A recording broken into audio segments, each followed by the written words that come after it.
আসসালামু আলাইকুম everyone, this is Fakhrul once again. আজকে আমরা নতুন আরও একটি ভিডিও নিয়ে আপনাদের সামনে।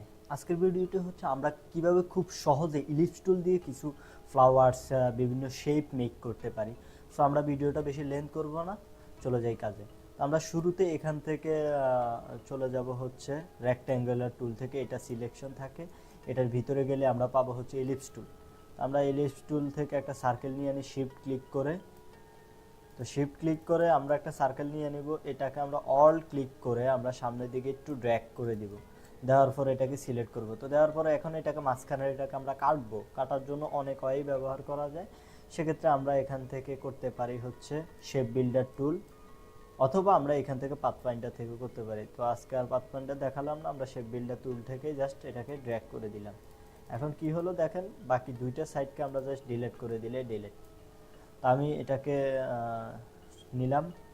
নেওয়ার পর আমরা এটা রাইট বাটনে ক্লিক করে, এটা সিলেক্ট থাকা অবস্থায় রাইট বাটনে ক্লিক করে ট্রান্সফর্মে যাব, ট্রান্সফর্ম থেকে রোটেটে যাব। এখান থেকে আমরা সিম্পলি 20 সিলেক্ট করে কপিতে ক্লিক করব। দেন আমরা এখানে কপি হয়ে গেল। তো আমরা কন্ট্রোল ডি প্রেস করতে থাকবো। কন্ট্রোল ডি প্রেস করলাম, সুন্দর একটা শেপ তৈরি হয়ে গেল। এখন আমরা এটাকে আরও চমৎকার করতে হলে কিছু কাজ করব, সেটা হচ্ছে আমরা এটা প্রত্যেকটা কালার চেঞ্জ করে দিতে পারি। বাই দ্য ওয়ে, আপনি আপনার পছন্দ অনুযায়ী কালারটা দিতে পারেন।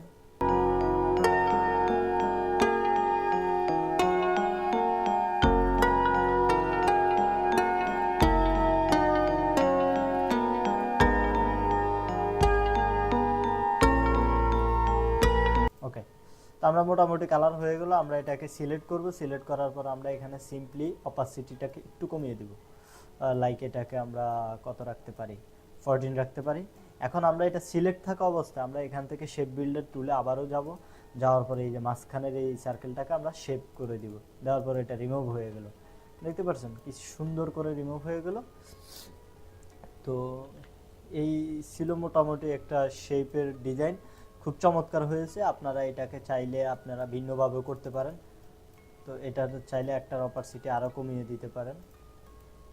এই যে দেখুন, এই ডিজাইনগুলো আপনি যদি আপনার ডিজাইনের ব্যাকগ্রাউন্ডে ইউজ করেন, আপনার ডিজাইনটা আরও দ্বিগুণ সুন্দর হয়ে যাবে। সো সবাই ট্রাই করবেন। অ্যান্ড ভালো থাকেন, সুস্থ থাকেন। আল্লাহ হাফেজ।